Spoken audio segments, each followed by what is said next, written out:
Well, howdy there, folks. This is your host, idjester. Thank you for joining me again. This is part one of our new Advanced Squad Leader 15-minute rules.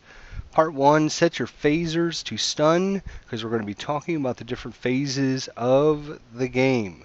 This is one of the most complex and difficult parts of ASL, but it is also one of the most important.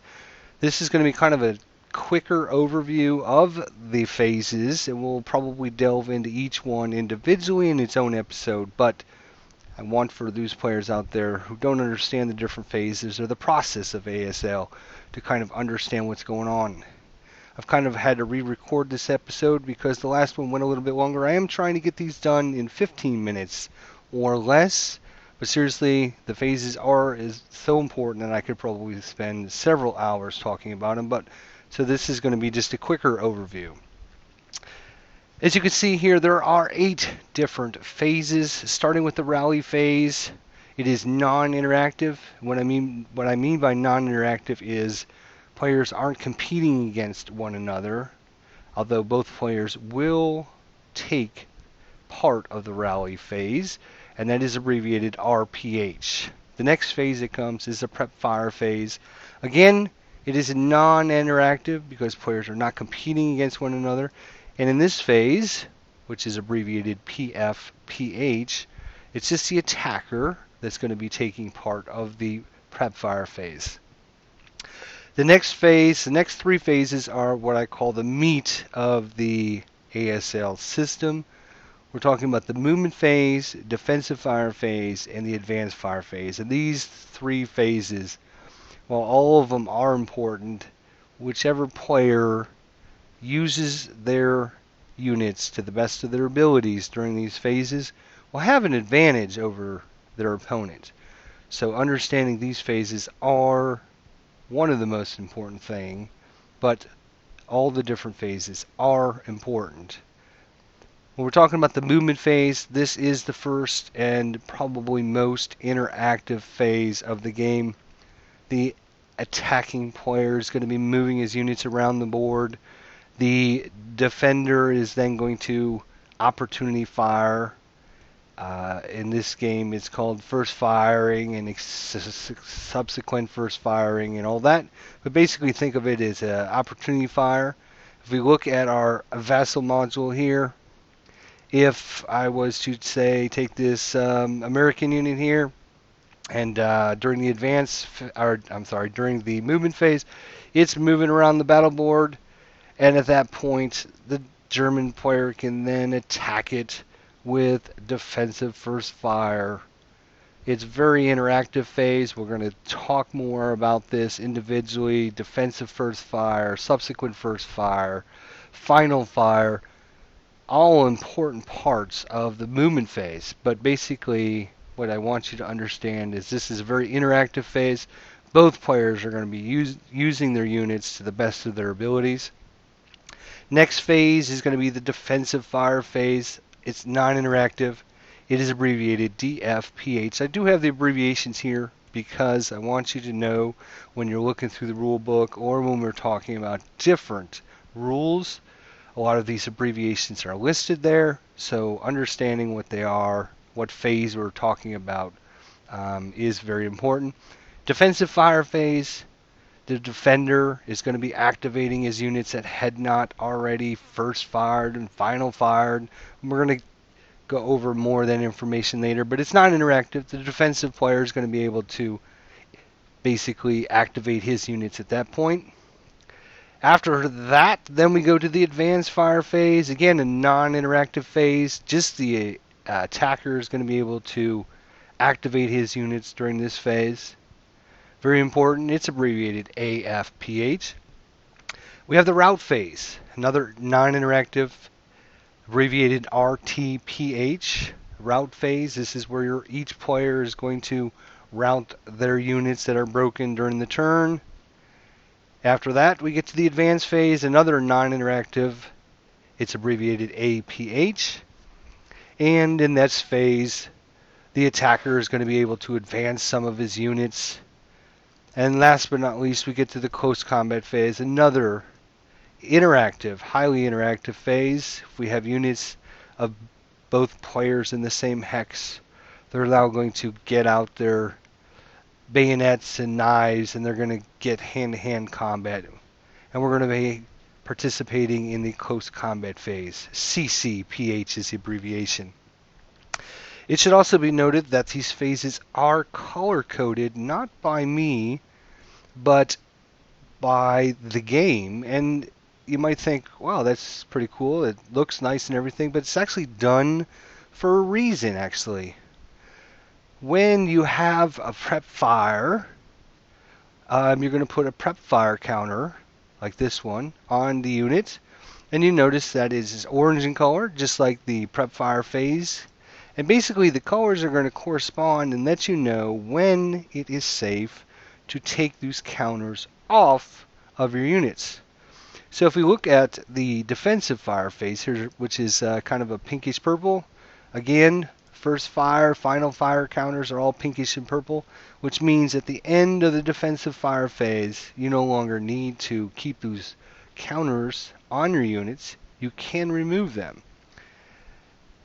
The advanced fire phase, you notice, is orange as well, just like the prep fire phase. And the reason that we have a dual colored is because those units at prep fire are not able to then advance fire.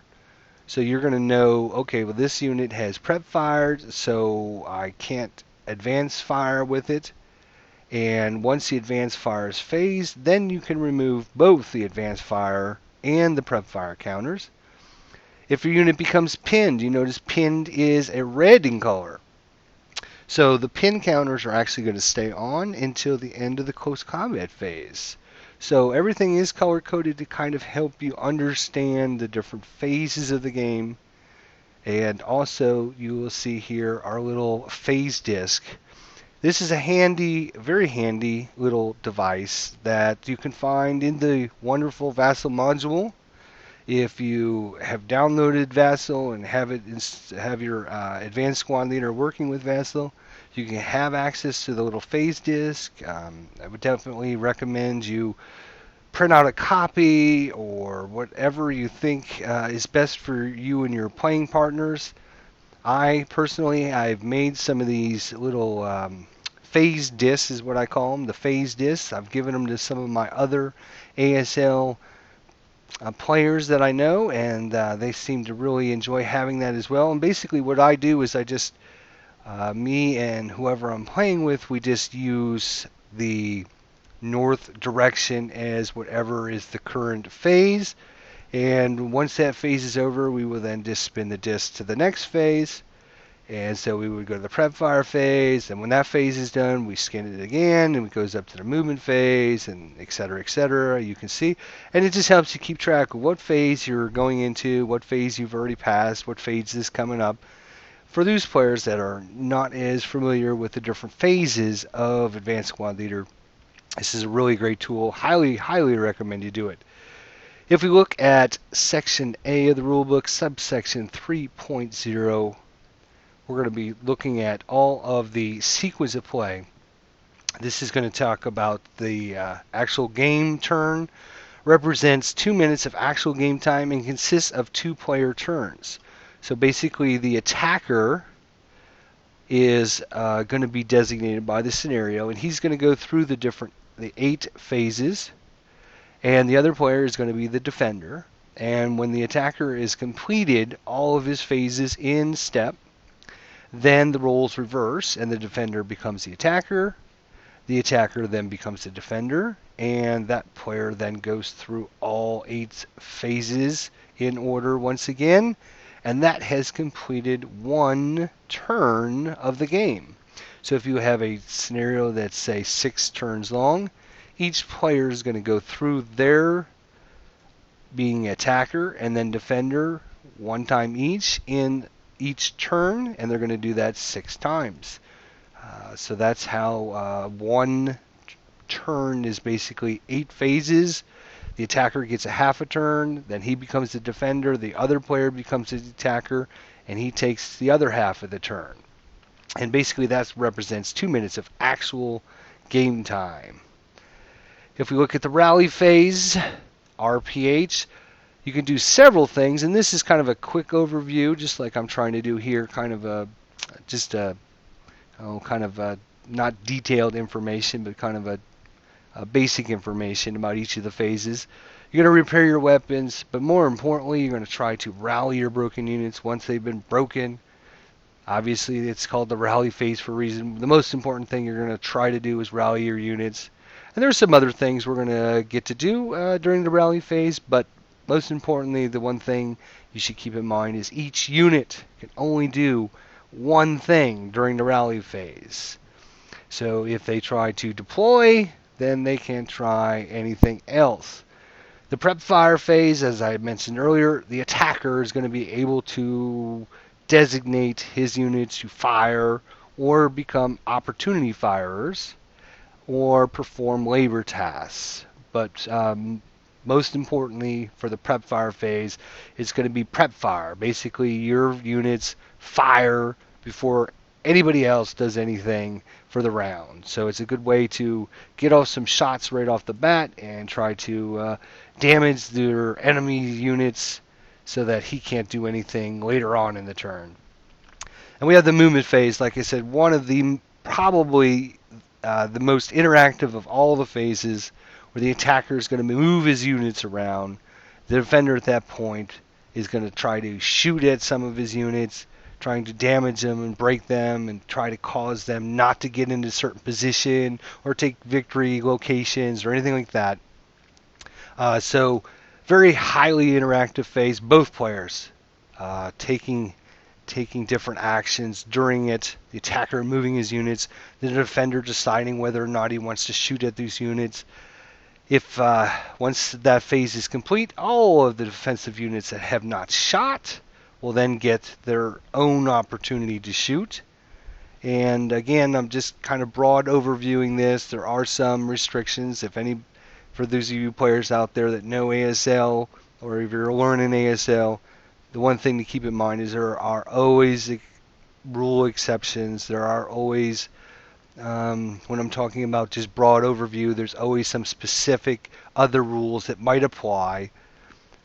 Well, but when I'm just talking broad overview here, defensive fire, those units that haven't fired already can now fire. Then we have the advanced firing phase, where the attacker units that had not fired in the prep fire phase or tried to perform a task can then fire, but they fire at half firepower. So that's the penalty. If you move your units and you're moving them around, they only get half their firepower. So you have to decide, is it more important to move this unit and then fire, or is it better just to try to fire it without moving? And if you want to fire it without moving, then it's better to use full fire during the prep fire phase. Then, of course, we talked about the route phase. Most importantly, what you're going to be doing is routing your units. Those units that are broken during the round, you're going to move those away from the enemy.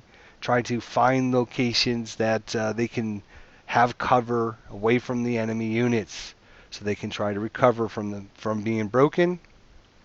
The advanced phase, again, the attacker just takes his units and basically he's going to move them one hex into another location. If it's within the same hex, they can possibly move to a different location.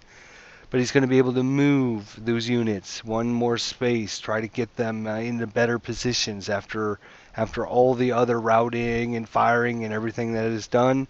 And last but not least, one of the other things that he can do in the advanced fire phase is try to move units into those enemy locations so that he can perform the last phase, the close combat phase, where both sides then decide, fighting mano a mano, to see which side is tougher, which side is stronger, and figure out who's going to win the close combat battle. So that's kind of a overview of the phases. Like I said, I'm trying to keep this to about 15 minutes. I've done pretty much that. I know there's a lot of information that specifically you haven't talked about. We'll get into more of that as I come out with more and more of these 15-minute rule scenarios. And of course, we'll be able to use our wonderful Vassal module to try and help show visually. I think people learn much easier and much better visually as opposed to as opposed to reading a manual or reading the rules. I've read the rules when I first got the starter kit for Advanced Squad Leader. I read them like 5 or 6 times, and I still had no idea whatsoever. So that's one of the reasons I'm creating this video tutorial series, is to help those players that look through the rule book and say, gosh, what does this mean, prep fire? I don't understand what prep fire means. I don't understand what advancing does. What is the routing and all this? Well, that's what I'm here to try and show you visually, step by step, what the rules are talking about, in hopefully a clear and concise manner that would make learning the Advanced Squad Leader system a little bit easier for you. So there it is, folks. This is part 1. Set your phasers to stun, the different phases of the game. Attacker is going to take his 8 phases. Defender is then going to become the attacker, and he's going to take all 8 phases, and that's going to be 1 turn. And hopefully, this new format, trying to get these rules done in 15 minutes, this is kind of weird because it was a lot bigger than some of the rules we're going to cover. But I thought, well, we're going to start with all the basics and go from there and try to get so that everybody's kind of in the same format, learning from the same spot. We're going to go through the basic stuff, and once we get all that, then we're going to start getting into more specific rules. So leave your thoughts, comments, suggestions below. Hopefully you enjoy this, and hopefully I'll get some more positive feedback from everyone out there. And we'll see you soon. Thanks for watching.